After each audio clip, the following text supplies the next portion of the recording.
I'm not trying to impress anybody. I'm just saying what's happened, what what's true, and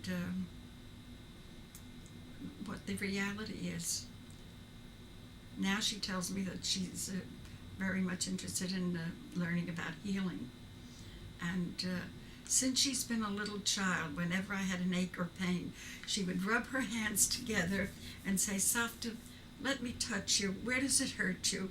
And I would feel, I always told her, even as a little child, that she has healing hands. And now her beautiful hands will, can heal. I can heal many people. And I think it's a wonderful thing that she's becoming involved in healing as well as dancing and in yoga. And it's a whole new world for me too, because I grew up in a very traditional, old-fashioned family, large family, and these are all unknowns to me. The things that she's doing today, and I find that it's so worthwhile. It's bodybuilding, mind,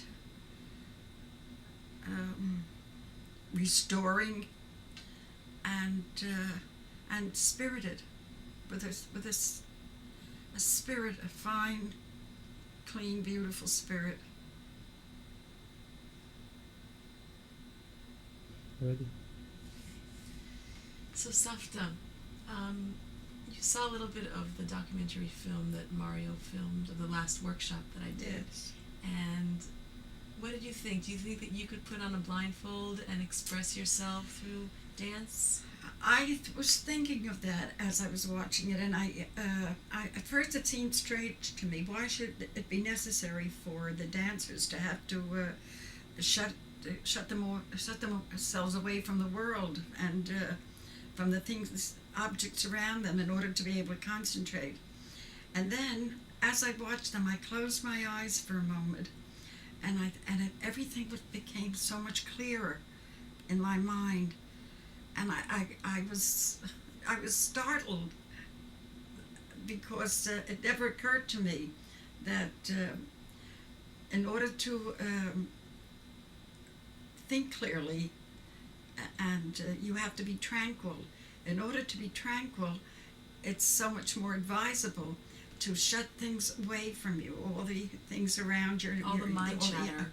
All the mind chatter. mind chatter. Yeah. Yes, I never heard that term either, but I guess if that's what you call it.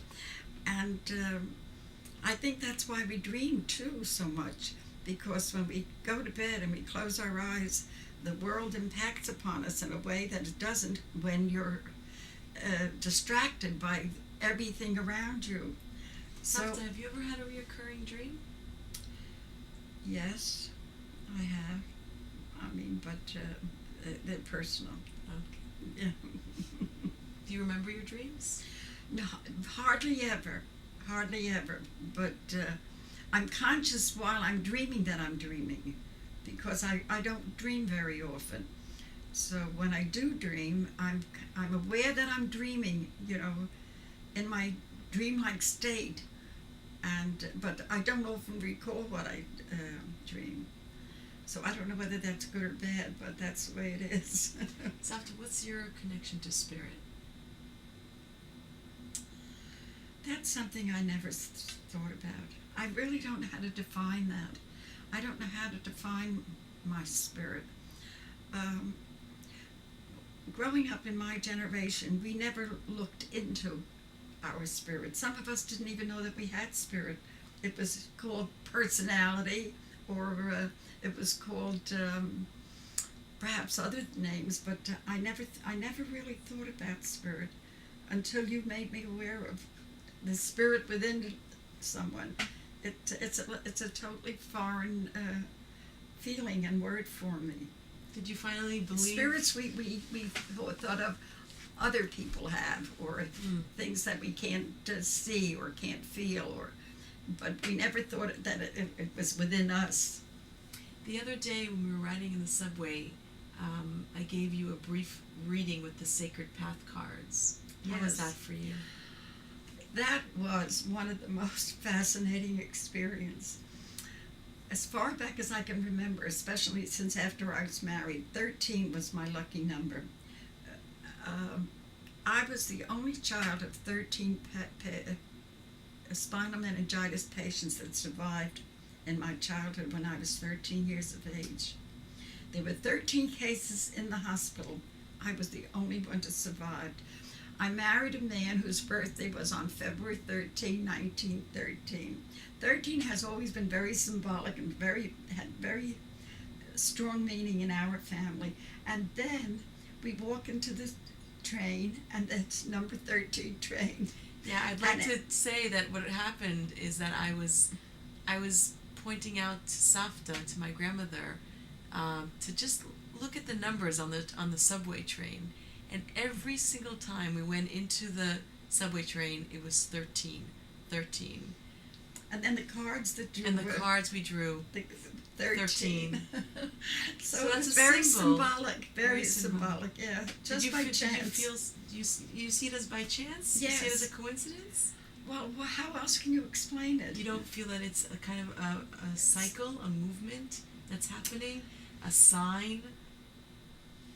Yes. You made me see it that way. You see, I never think, so esoterically. I couldn't really define it, but you made me see that it's very symbolic and very meaningful, and it's somehow sending me a message. Exactly. That's how I live my life. I find much more meaning when I'm able to acknowledge these kind of signs. For me, that's a sign from Spirit that's telling me you're on the right path. Because sometimes we have fear, like we make a decision and we fear it. Yes. And then so what I do when I make a decision or when I have a question, I ask God. I talk to him and I say, God, give me a sign. So when I walk into the subway and if I see number 13 or if I see number 7, because my number that keeps on reoccurring, that came to me in a meditation was number 7. Yeah. And that's how I know God is saying you're on the right track. So it's just having these little symbols around us that, sometimes people say that we're not really awake. For me, I know that I'm fully awake when God puts these signs in front of me and I'm able to see them because they're there for us, but we're not always aware of them. I don't know. I can't really understand fully how these things happen. I know that sometimes we say that we have to pray to God to have things happen to us that we want, but I don't believe in that symbol. And when you talk about Spirit, I have yet to be able to comprehend it completely, because my credo has always been that God helps those that help themselves. I've always lived with the feeling that I have God in my heart, and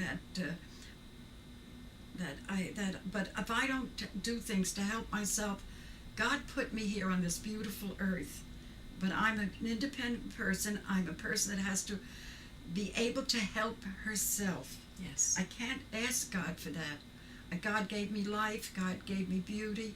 God gave me the world. And don't get me wrong. It's not that I sit I back understand and sit that. in my room and wait for God to help me. I make the decisions. I go and get up in the morning. Yes. But sometimes Oh, I I need know. Reassurance. Reassurance that Yes. I'm on the right path. Yes. Because the path that I'm taking is alternative. Yes. It's not by the books. I know. Yeah. I put full trust in Spirit. Yes. Well, you call it Spirit, and I call it God. but at the same time, while you try to seek that help, you have to know that God made it possible for you to see that, right, and that you have to help yourself. Definitely. Yes. Yes. Ultimately, Know me. I don't sit I on know. my booty. That's why I'm so proud of you. That's why I'm so proud of you. Thank you, Savta.